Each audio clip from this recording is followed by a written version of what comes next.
A recent report by SBM Intelligence has brought to light the grim reality of Nigeria's ongoing security crisis.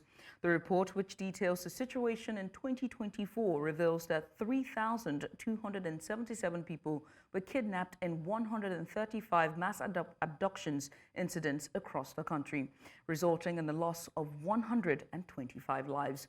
The report also highlights the northwest and north central regions as the most severely affected, with a combined total of 2,719 kidnappings.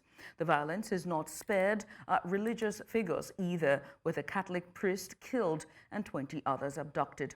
Now, this analysis provides a stark visualization of Nigeria's persistent struggle with violence and insecurity, underscoring the urgent need for effective solutions to this ongoing crisis.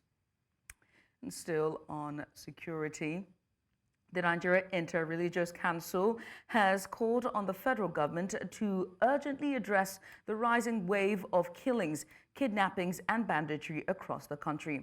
In a statement issued by the council, led by the president of the Christian Association of Nigeria, CAN, Daniel Okoh, and the Sultan of Sokoto Sa'ad Abubakar, who also serves as President General of the Nigerian Supreme Council for Islamic Affairs, the religious leaders condemned the recent surge in violence. They highlighted recent incidents, including the killing of 13 farmers in Shiroro local government area of Niger State, the abduction of 150 people in Gobir district of Sokoto State, and the brutal murder of the district head of Gatawa in Sokoto State. The Christian and Islamic leaders urged the government and security agencies to intensify their efforts to eliminate these threats, ensuring that citizens can live without fear and insecurity. Now, to discuss this, we're joined by security expert Patrick Agbambu. He joins me live. Well, Patrick, thank you so much for joining us today.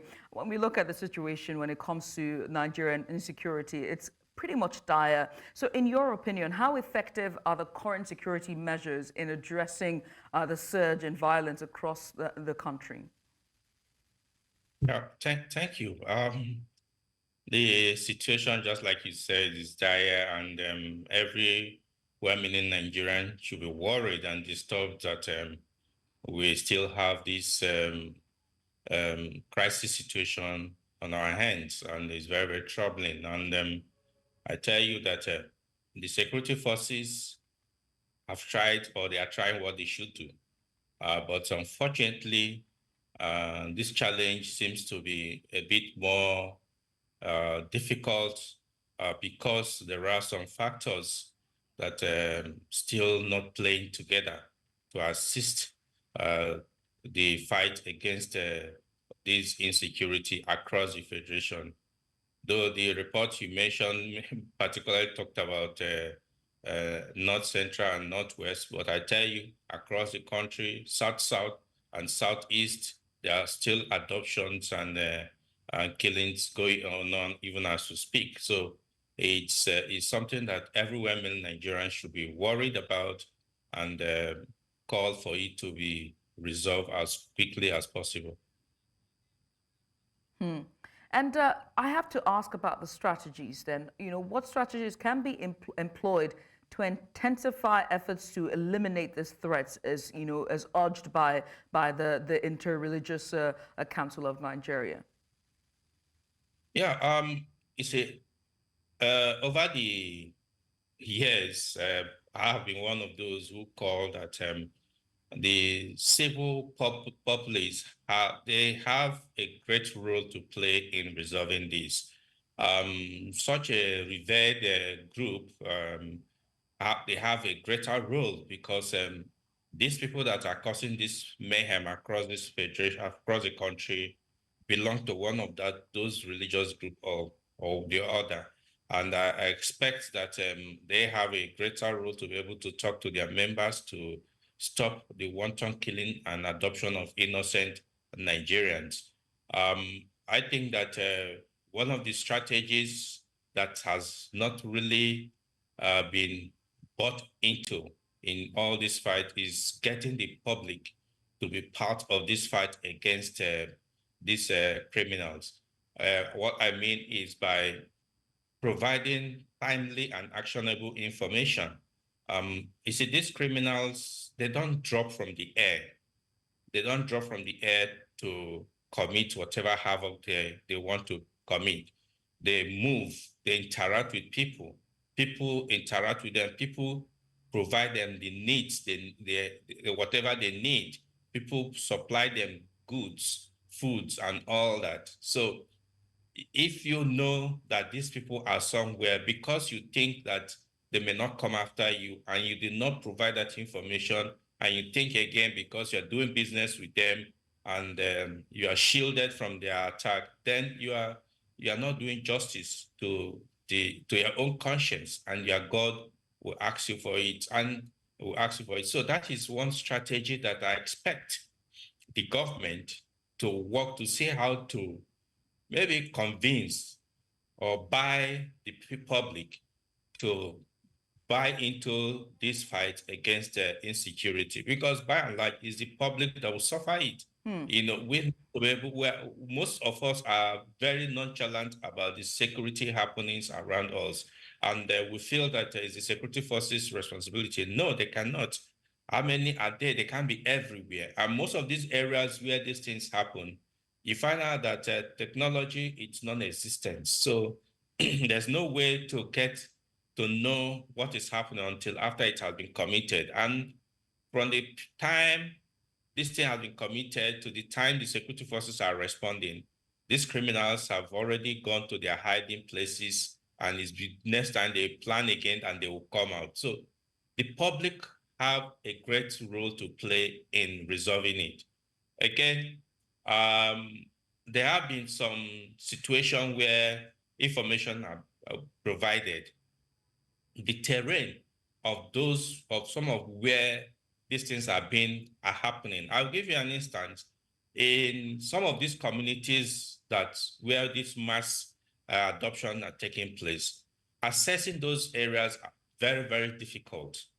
And the security forces may not easily get there, because in the first instance, they may not have a base or a location close to that area. So when they get information, before they get there, the havoc have been done.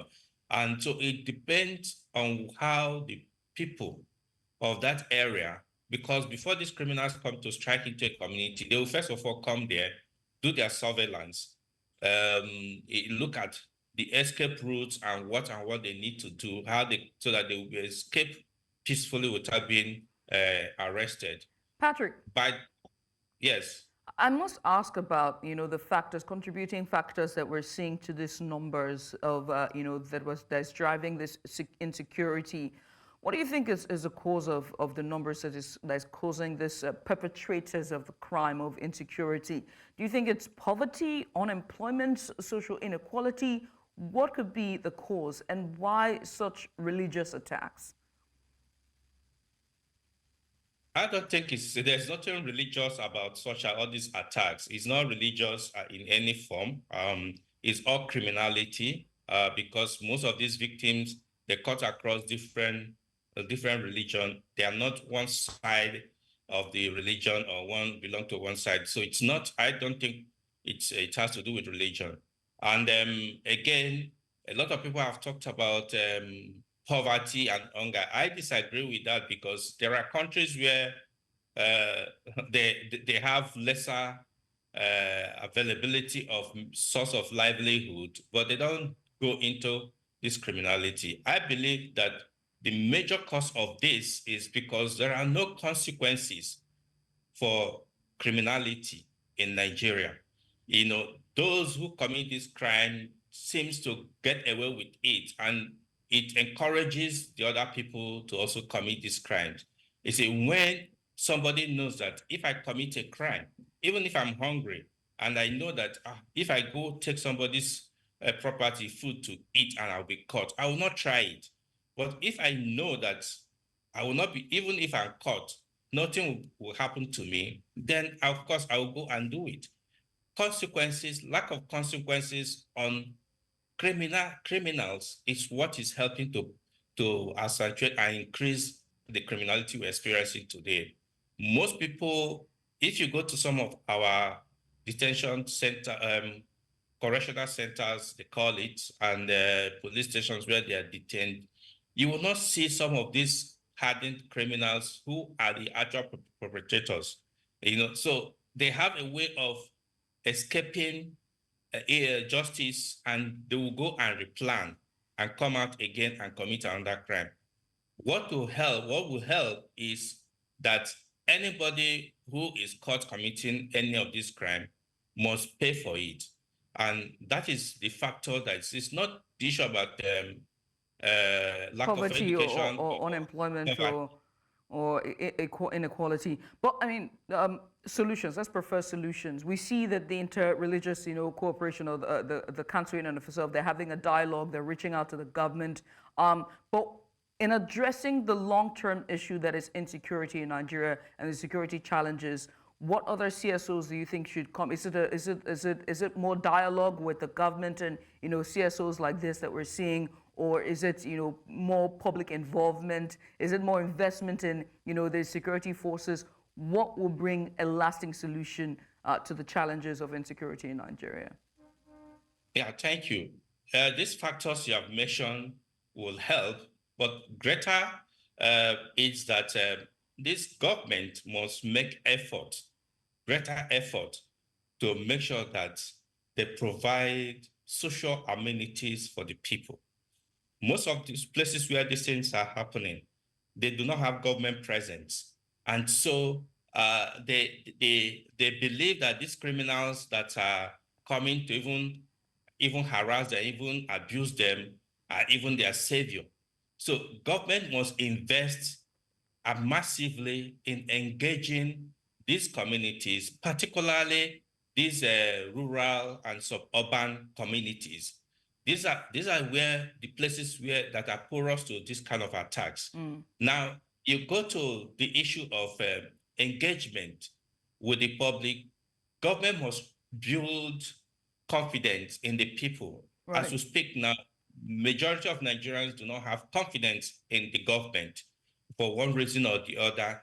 And this has translated to lack of confidence in the capability and capacity of the security forces. But I tell you that the security forces are ready to do what is the needful, but the people still do not believe them. So there's need to build confidence so that they can work in synergy and be able to resolve this quicker. All right. Again, equipping these people is important, but if they don't get information, nothing can be done. All right. Well, Patrick, many thanks for doing this. Also, we appreciate you for coming on. Patrick is a security expert, and he just joined us to talk more about insecurity in Nigeria. Patrick, many thanks again. Thank you so much.